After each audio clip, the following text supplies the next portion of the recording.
அனைவருக்கும் வணக்கம். நான் பிரபாகரன், ஜோதிடர். இப்ப என்ன சொல்ல போறேன்னா, இன்றைய ராசி பலன் தான் சொல்ல போறேன். கருத்தில் கொள்ளுங்க. முதல் ராசி மேஷ ராசி.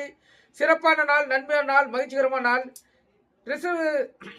ரிஷப ராசிக்கு நாள் சுமாரா இருக்குது. தேவையில்லாத கோபங்கள் வரும். அதாவது ஈகோன்னு அதுவும் ஏற்படுறதுக்கு அதிக வாய்ப்பு இருக்குது. உங்க இஷ்ட தெய்வத்தை குலதெய்வத்தை வணங்கிட்டு நாள் செய்யுங்க. மிதுன ராசியை பொறுத்த மட்டும் நாள் சிறப்பான நாள், ஒரு ஆக்கப்பூர்வமான நாள். நீங்கள் இந்த நாளில் எந்த தொழில் எந்த வியாபாரத்தை ஆரம்பித்தாலும் சிறப்பாக பயன்படுத்தலாம். கடகராசியை பொறுத்த மட்டும் நாள் அருமை. உங்களை ஒரு வெற்றி தேடி கொண்டு வரக்கூடிய நாள். வெற்றியே பெறுவீர்கள். எந்த காரியத்தை தொட்டாலும் அது நிச்சயமாக உங்களுக்கு வெற்றி கிடைக்கும். கருத்தில் கொள்ளுங்க. சிம்ம ராசியை பொறுத்த மட்டும் நாள் சிறப்பு, நலமான நாள், சுகமான நாள். உள்ளமும் மகிழும், உடலும் ஆரோக்கியமாக இருக்கும்.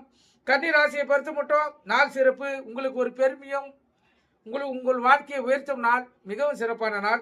துளாராசியை பொறுத்த மட்டும் போட்டி பொறாமைகள் அதிகமாக இருக்கும். கவன தேவை. இஷ்ட தெய்வத்தை குல தெய்வத்தை வணங்கிட்டு நாள் செலவு செய்யுங்க. விருச்சிக ராசியை பொறுத்த மட்டும் நாள் சுமாராக கூட இல்லை, அதுக்கு கீழே இருக்குது. தேவையில்லாத கோபங்களும் மன வருத்தங்களும் ஏற்படைய நாள். அதனால் கவனம் தேவை. உங்கள் இஷ்ட தெய்வத்தை குல தெய்வத்தை வணங்கிட்டு நாள் செலவு செய்யுங்க. தனுசு ராசியை பொறுத்த மட்டும் நாள் சிறப்பு, உயர்வான நாள். உங்களுக்கு மதிப்பும் மரியாதையும் கூடும். உங்கள் கூட இருக்கிறவங்கிட்ட உங்களுக்கு மரியாதை உயரும். மிகவும் சிறப்பான நாள். மகர ராசியை பொறுத்த மட்டும் நாள் சுமார். அடுத்தவங்கள் உங்களை பார்த்து இறக்கப்படக்கூடிய நாளாக இருப்பதால் கவனம் தேவை. விழிப்புணோடு இருக்கணும். வண்டி வாகனத்தை செல்லக்குள்ளேயும் கவனமாக செல்லணும். அதே போல் உங்கள் இஷ்ட தெய்வத்தை குல தெய்வத்தை வணங்கிட்டு இந்த நாளை செலவு செய்யுங்க.